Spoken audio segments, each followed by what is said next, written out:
dito. Ownership is black. Black po yung kanyang pinaka ito kami dito. Dito. Yung mga fixtures ng mga CR. Finish maganda. Quality.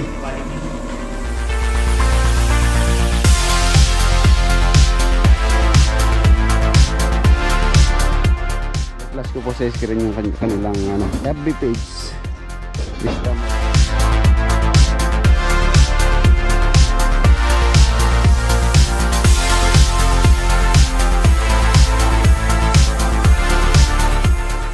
Level 5. So nasa niyata tapos nasa 1.5. Level 5 level.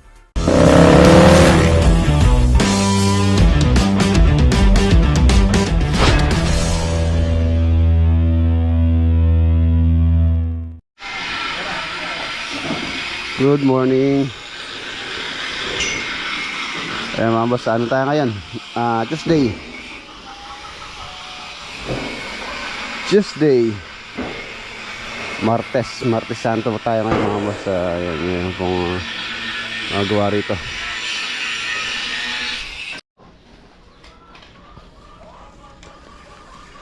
Ito yung mga tropa na libre. So pinagawa ko muna sila dito by after Holy Week. Doon na po sila pupunta sa site. Alanganin po kasi ngayon yung sa Bulacan pala hindi po sila nakaluwas din or nakapagtrabaho na doon dahil yung iba kasi meron silang panata. So nakiusap sa akin na after Holy Week na sila papasok dahil magpapanata daw sila. Ayan. Update tayo dun sa mga nilipat po na halaman. Ayun yung itong isa. Ano po siya talagang nabuhay. Ito 50-50. Yung gibano, ayun, hindi naman po siya nalanta. Siguro okay naman na. Tapos yung avocado okay naman din siya. Hindi nalanta. So ayan, good. Update tayo ngayon sa Riot Project. Ayan, shoutout kay Chef tsaka kay Ma'am. Sa Riot Project po tayo ngayon. Hindi muna tayo lalayo ngayong Holy Week. Ayan, tsaka ano rin, medyo tipid muna tayo sa ngayon, sa konsumo or sa gastos sa kurodo. Napakataas po ng kurodo. 1 litro dito sa amin 115 pesos na 1 litro ng diesel.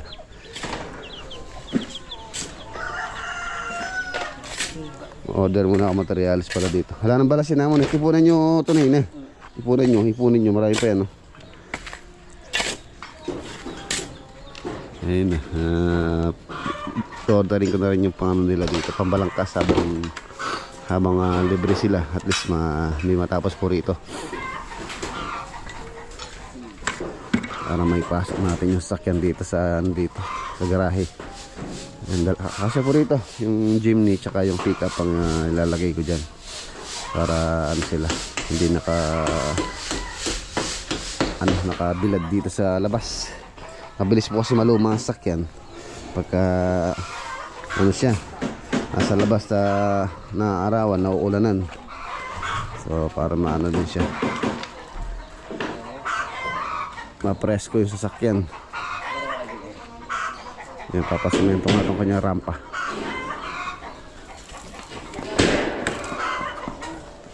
Order muna ako materials bago tayo pumunta sa Arayat.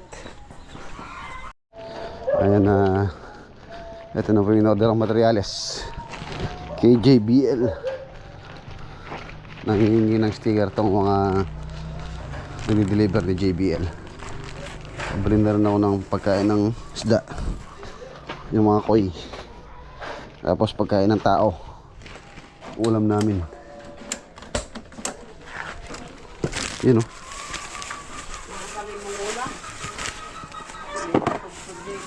Sinigang na baboy. Matutod ka pa kanu. Sino? Si Lolo Boy. Namuli din akong karbon. Abo sa sticker. Di naman naman itang kaigar na. Itang mayroong driver manager na. Yung Larel. Shout out.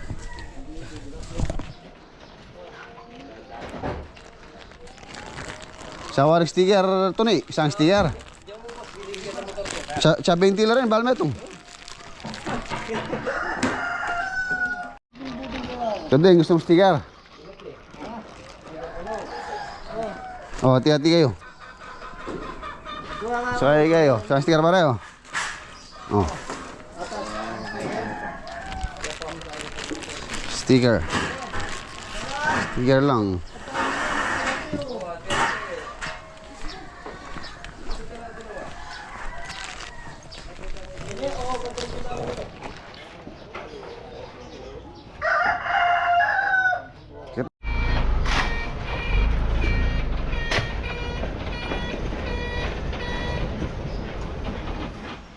Binumbusan yung mga poste. 4x4 po yan. Araman na rin mabalangkas. Ayun na yung mga tubular. Yan pa lang naman po yung binili ko.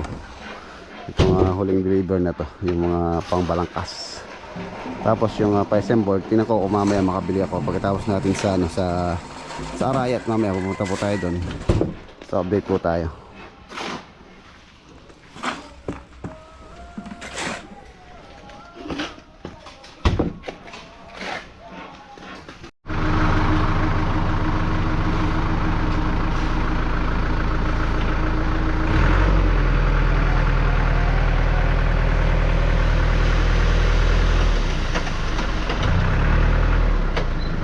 Okay.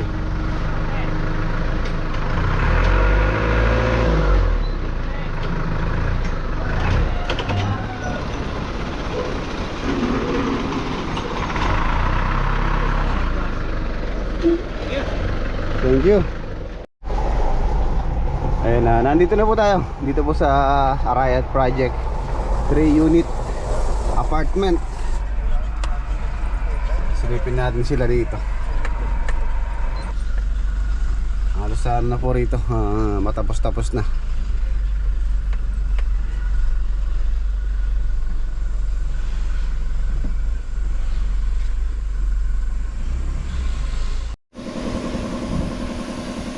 Ayan mga boss, ito na po yung 3 unit apartment. Ayan po siya. Halos sa konti-konti na lang. Ngayon din pipikapin ni Bayo yung decoston dito. Medyo nagtagal po kasi yung po kasi napili nila client na decoston na ilalagay dito, wala po silang stock. So in order pa po yun, kaya po medyo nagtagal. Marami po kasing choices, pero kung wala po silang stock sa store, so orderin. Ayan. Yan decoston po ito, itong sa ilalim na yan. Saka yun. And then saka dun sa may taas na yan, decoston po yan. Ayun na rin mga panel door. Ayan, inaano na. Ni-spray na. Ganun din yan. Tapos yung pinakahamba po niya, ang gusto ni owner dito or ni chef is black. Black po yung kanyang pinaka naka door jamb. Ganun din dito sa mga railing, black po yan. Ayan, tulad nun, black.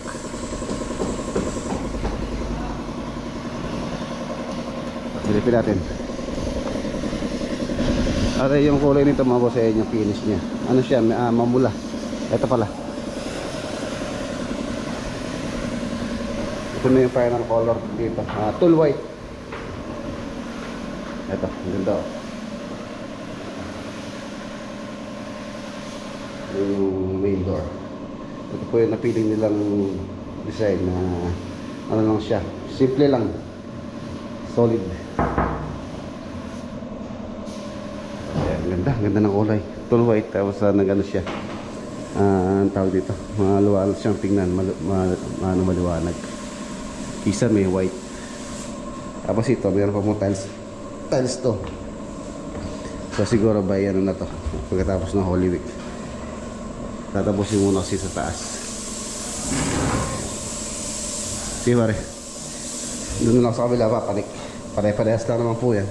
Identical lang. Tapos ito yung CR. Yan 30 by 60, meron din siya na design na ano lang po yung pinili ko, yung makusyaw lang para hindi siya maraming tingnan. Yan, meron siyang design na hindi siya plain na okay. Tapos meron pang niche po yung mga lagay ng ng mga sabon, shampoo, so maglalagay pa kami dito. Kalimutan ko lang ipilin sa kanila. Pero pwede pa naman pumihabol yun. Ayun yung tiles yung ganito. 30 by 60 po ito. Ito yung pinaka-service area niya. Meron siyang abang dito para sa drain ng washing machine. Meron siyang faucet doon. Taksakan, syempre meron din. Meron din siyang ventilation doon, mga boss. Tulad ng ginawa namin sa Tarlac na apartment din. Meron ventilation or exhaust. Ang ganda ng ano niya, view niya, Mount Arayat.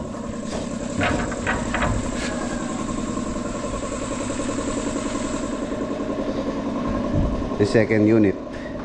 Ayun yung kanyang pintuan. Sa ito lababo, meron na rin pong tiles dito. Ayan. Same lang yung layout nito mga boss. Sa alas parehas lang po yung laki ng CR. Lavatory, water closet. Tapos yung water closet pala, tsaka lavatory, hindi ko natin dito. Yung mga fixtures ng mga CR.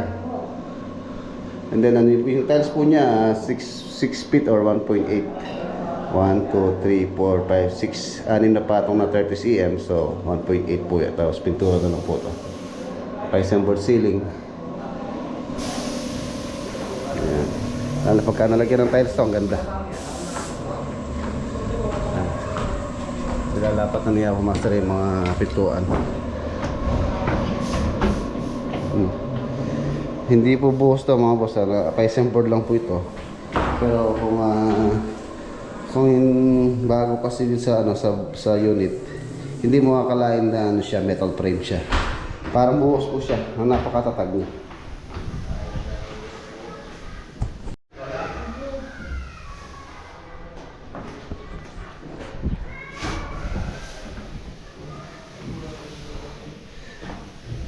Bukas mag-i-install po ng mga bintana si Poy Poy. Mga window. Sa first unit pwede na siya.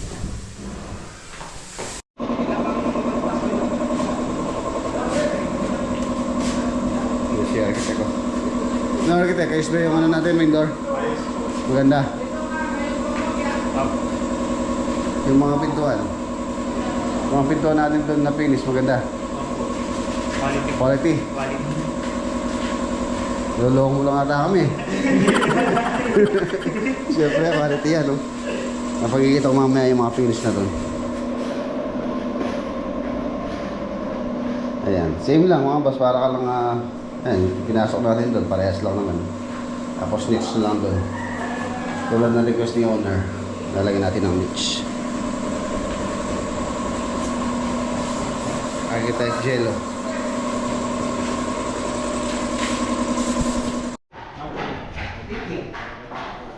Ayan, dito naman tayo sa unit ni owner. Ayan, ito po mga boss, hindi po siya standard finish.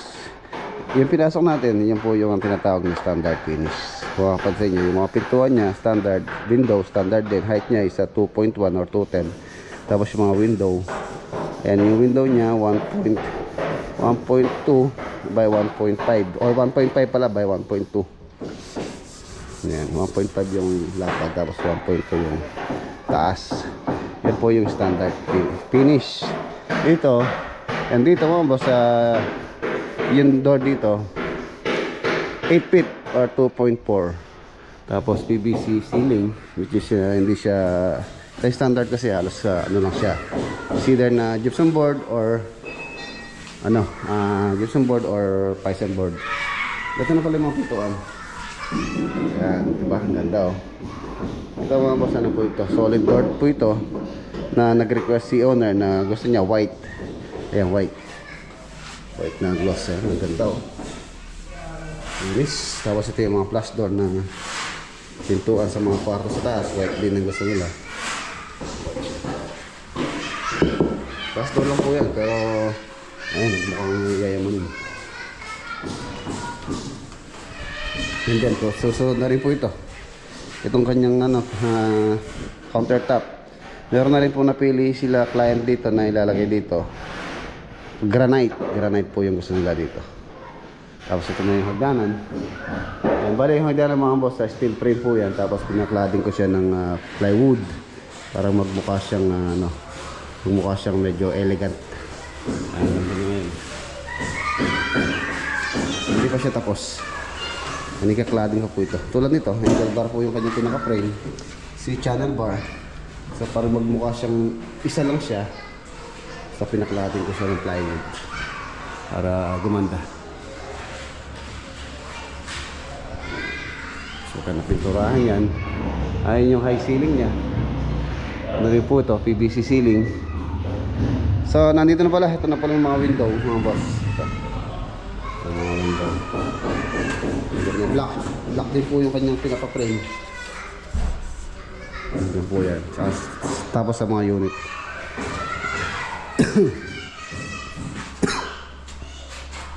Ito naman yung unit niyo. Yes.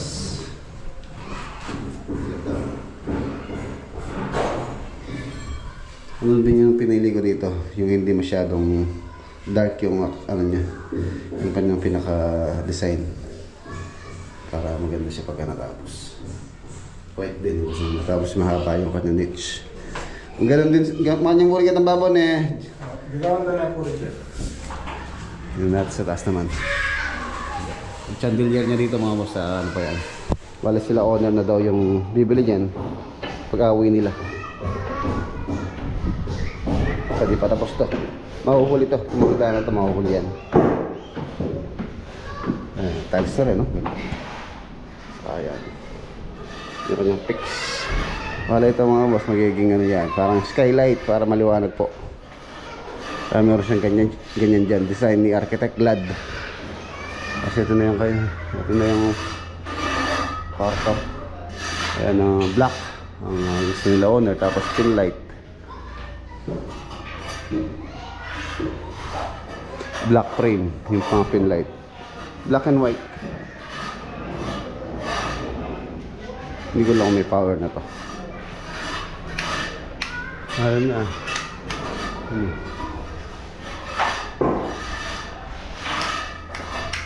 Tricolor po ito. Yung siya mas medyo romantic. Ayan, dilaw. Pwede rin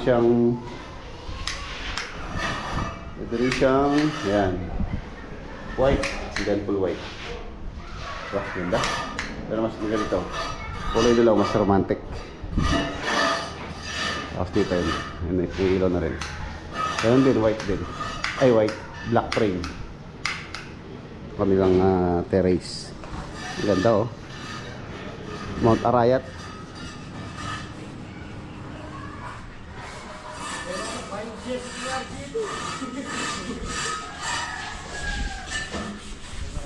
Yan to, sliding door po to.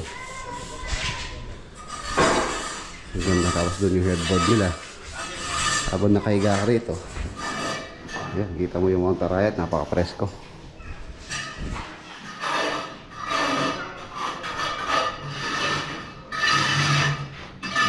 CR.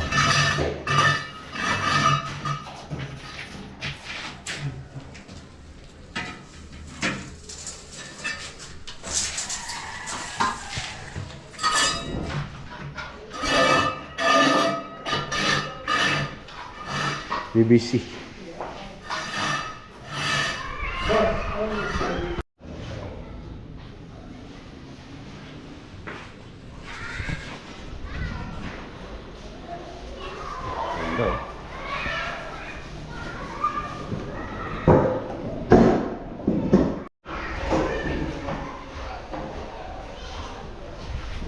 Ganda ng finish.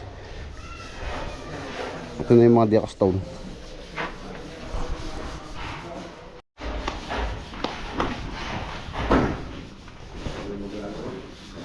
Ito po yung mga diac stone. Ito po yung napili nila client. Medyo maano pa yung kulay nito pagka nalagyan natin siya ng sealer. Pagka naka-install na, doon natin siya ilalagyan ng sealer. Ebony, dry stock edge ang ano nito. Ang pangalan. Stoneworks.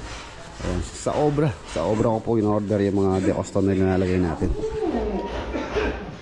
siya, okay na. So by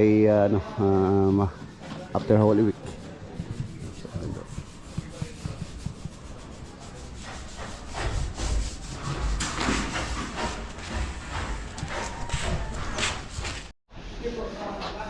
Ayan na, meron po palang FB page ng itong mga apartment. So kung gusto niyo po mag-inquire dito sa mga apartment, gusto niyo malaman kung magkano po yung rent nito, so bisitahin niyo po or comment kayo sa kanilang FB page. Ito yung FB page nila, Vista Montana. Vista Montana, yan po siya. Ayan.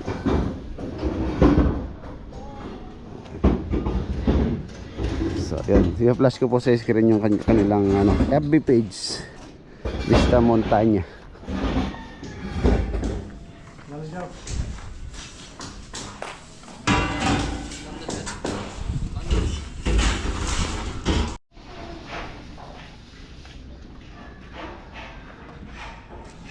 Ayun mga boss, siguro sa tansya ko by April, end of April mga boss, okay na to. Alas konti-konti na lang naman na. Lapit na matapos.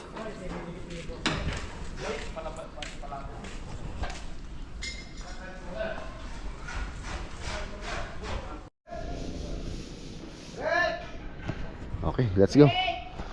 Atid ko rin tong binili kong mga boss. Bumili din akong plywood. Yung TV console sa Pangasinan na i-start na rin po. Tapos pinulat ko na rin tong mga hindi nila ginagamit dito para mabawasan na po yung mga pull out natin dito. Halos hindi na rin ginagamit tong mga scaffold dito. So let's go.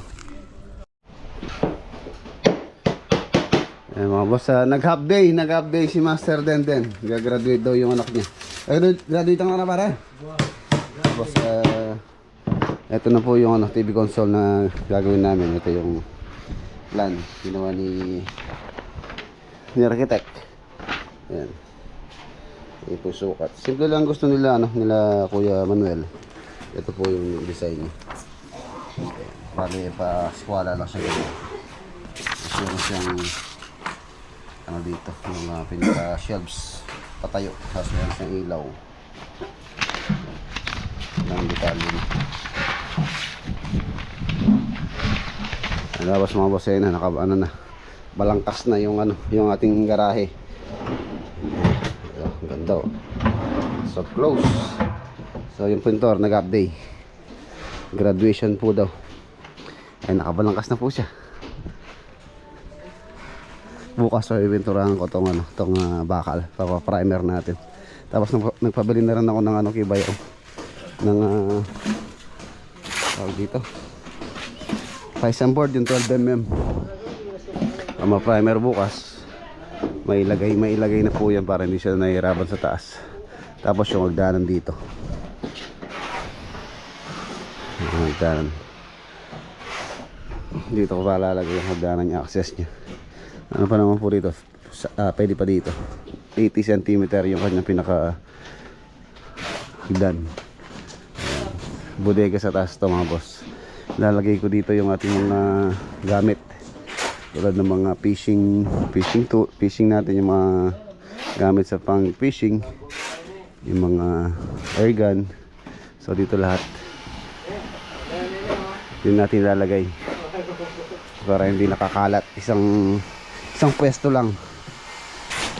Saka yung mga ibang tools na nakalabas. Ito na, maluwag na po yan. Alas nasa po yan, 5 by 6. Yan, tira-tirang sinepa. Ayun nga boss, tira-tira ko lang po yan. Alas yung binili ko lang dito yung kaninang dineliver. Tapos yung PSM board. Ayan, hawak na. Nagbubuhos na sila ng beam. So bukas, nagpagawa na rin pala ako ng gutter, inside gutter.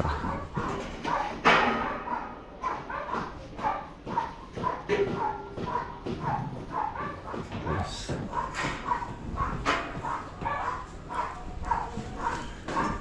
Yan na. Ang tama yung dalawang sakyan niya, saka yung dito yung mga motor.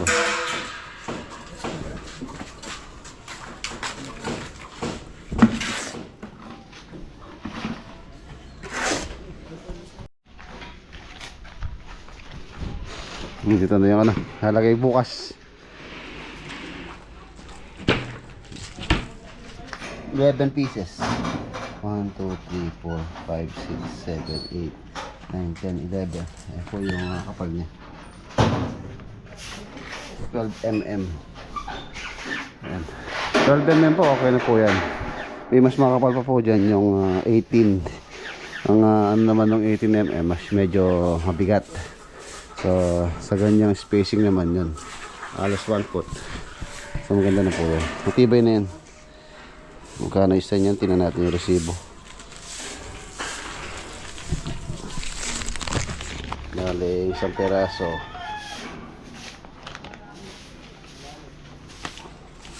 Ito. 11.5. 11.5 yung 11 pieces. 11.5. So nasa ano yata to? Nasa 1,050. Check natin.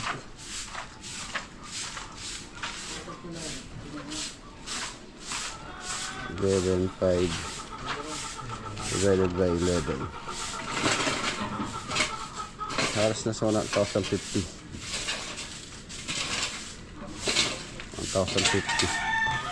1,050 isa.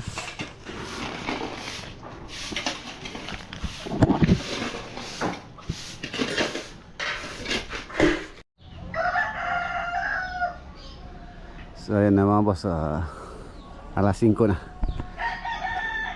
5 o'clock. So pahingin na po muna. So bukas naman ulit. Bukas Miyerkules Santo. Ayan, halos magkawig po sila. Ito yung maliit na version, yung malaki. Ayan. Tapos yung bubong niya, same din yung design. Ayan, same. Nasa garahe sa ilalim. Ayan.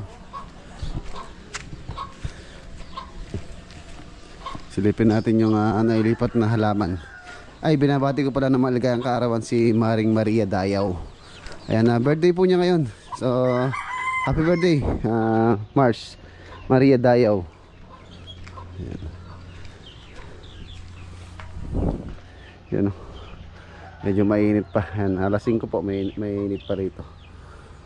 Siguro mga alas 6. Yan, medyo halamig na dyan. Yan, nalanta yung ano, nalanta yung itong halaman na kulay dilaw tsaka yun. Okay. So dito na po tatapusin yung ating vlog for today. Kita-kita tayo bukas. Paalam po. God bless. Ingat.